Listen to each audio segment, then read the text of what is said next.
সুভাষচন্দ্র বসুকে নিয়ে আমি প্রতিবাদী ভিডিওগুলো পোস্ট করছি বলে আমার পোস্টের কমেন্টস বক্সে এসে একজন ভদ্রলোক কমেন্টস করে গেছে, যারা বন্দে মাতরম বলতে পারে না তারা বিপক্ষ পার্টির হয়ে কথা বলছে। ইভেন কোনোদিন নেতাজি সুভাষচন্দ্র বসুর ফটোতে ফুল দিয়েছিস কিনা সেই কোশ্চেন মার্ক আমাকে করেছে। তো সেই ভদ্রলোককে আমি কিছু এখন উত্তর দিতে চাইছি এই ভিডিওর মাধ্যমে। অবশ্যই ভিডিওটা দেখবেন, আর যদি ভিডিওটা ভালো লাগে অবশ্যই অন্যের মাঝে ছড়িয়েও দেবেন।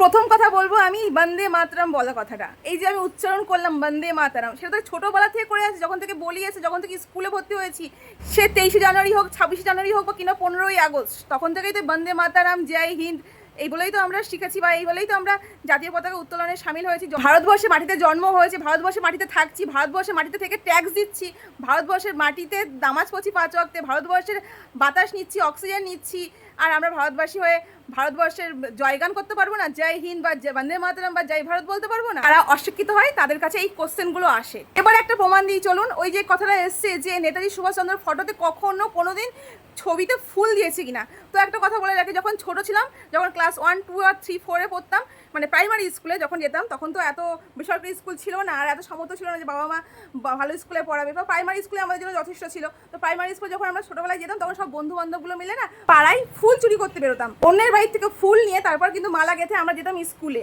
আর যখন বড় হলাম, নিজে উপার্জন করতে পারলাম, ব্যাংকে চাকরি করলাম, ঠিক তখনই না নেতাজি সুভাষচন্দ্র বসুর ছবি বাড়িতে টাঙাতাম। আর প্রত্যেক বছর যখন ওনার জন্মদিন আসতো, বা 26শে জানুয়ারি আসতো, কিনা 15ই আগস্ট আসতো না, প্রত্যেকবার ফুল দিতাম। আমি এখানে আমার ইনস্টা আইডি সহ একটা ফটো আমি এখানে আপনাদের সামনে দিলাম, দেখুন। যদি কারোর মনে হচ্ছে নেতাজি সুভাষচন্দ্র বসুর ছবিতে আমি কোনোদিনও ফুল দিইনি, তো অবশ্যই আইডিটা সার্চ করে যাবেন, ইনস্টাতে দেখে আসবেন। ভিডিও এখন আমি ডিলিট করিনি, আর আজকের ভিডিও না, আজ থেকে 3 বছর আগেকার ভিডিও। তো পুরো তখনকার দিনে আমি অত ভিডিও বানাতামও না, আর সবার সামনে আমি সোশ্যাল মিডিয়াতে নিয়েও আসতাম না।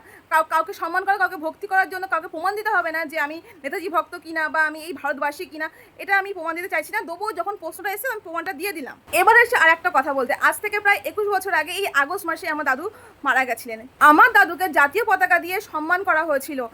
14 আগস্ট রাত্রেবেলা তার ডেড বডির উপরে জাতীয় পতাকা সম্মানিত করার পরেই তার জায়নামাজ উঠেছিল। তো ভদ্রলোক, আমি আপনাকে বলছি, একবার ভেবে দেখুন আপনি কোন ফ্যামিলির সাথে কথা বলছেন, কোন ফ্যামিলির মেয়ের সাথে কথা বলছেন, যার দাদু আজ থেকে 21 বছর আগে মারা গেছিলো, তার দাদু ডেড বডিতে ভারতবর্ষের জাতীয় পতাকা দিয়ে সম্মানিত করা হয়েছিল, যেটা আপনার আমার ভাগ্যে নেই যে আমরা দেশের জাতীয় পতাকা নিয়ে আমাদের দেশের জাতীয় পতাকা দিয়ে আমাদের সম্মানিত করে শেষ বিদায় করা হবে।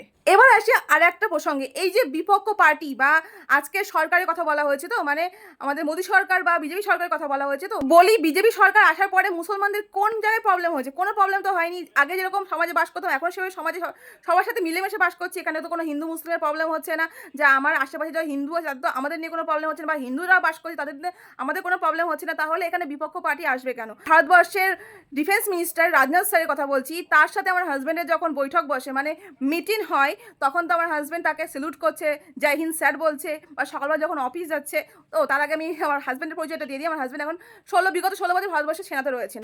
তো উনি যখন অফিস যান, সবার আগে বা ফোন কল অ্যাটেন্ড করেন, তখন জয় হিন্দ দিয়ে শুরু করেন আর জয় হিন্দ বলে শেষ করেন কথা। তো সেখানে আপনারা কি করে বলছেন যে বন্দে মাতরম বলতে পারে না বা জয় হিন্দ বলতে পারে না?